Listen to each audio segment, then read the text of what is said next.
আমি সংসদ সদস্য হতে পেরেছি, এর চেয়েও বেশি খুশি লাগছে, এর চেয়েও বেশি সম্মানিত বোধ করেছি যখন দেখেছি জামাতে ইসলামী তাদের একটি আসন জুলাই শহীদের মাকে ছেড়ে দিয়েছে। আমি ধন্যবাদ জানাতে চাই জামাতে ইসলামীকে, 11 দলীয় ঐক্যকে। আমরা শুধু জুলাইকে কথায় নয়, কাজে ধারণ করি।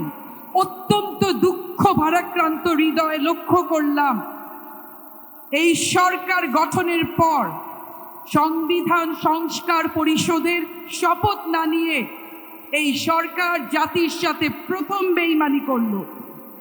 যাদের রক্তের উপরে দাঁড়িয়ে তারা আজকে সংসদে বড় বড় কথা বলে, সেই জুলাই শহীদদেরকে অপমানিত করল।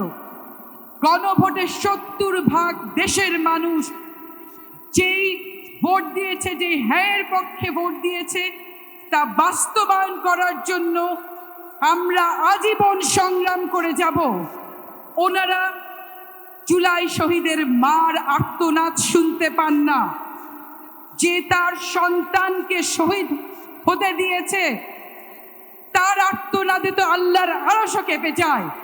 আপনারা যদি শুনতে না পারেন মায়ের আর্তনাদ, যেই মা তার সন্তানকে ভাতা পাওয়ার আশায় শহীদ হতে দেয়নি, যেই ভাই পা হারিয়েছে, যেই বোন জীবন দিয়েছে, তারা কোনো ভাতার জন্য জীবন দেয়নি, তারা আদর্শের জন্য জীবন দিয়েছে। তাদের এই আদর্শ বাস্তবায়নের জন্য আমরা 11 দলীয় ঐক্য জোট আজীবন সংগ্রাম করে যাব।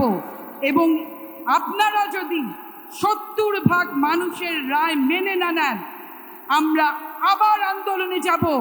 এবং এই আন্দোলন ঈদের পরের আন্দোলন হবে না, এই আন্দোলন হবে জুলাই গণ অভ্যুত্থান। বিজয়ের পথে যাত্রা শুরু, জীবন অথবা মৃত্যু। আসসালামু আলাইকুম।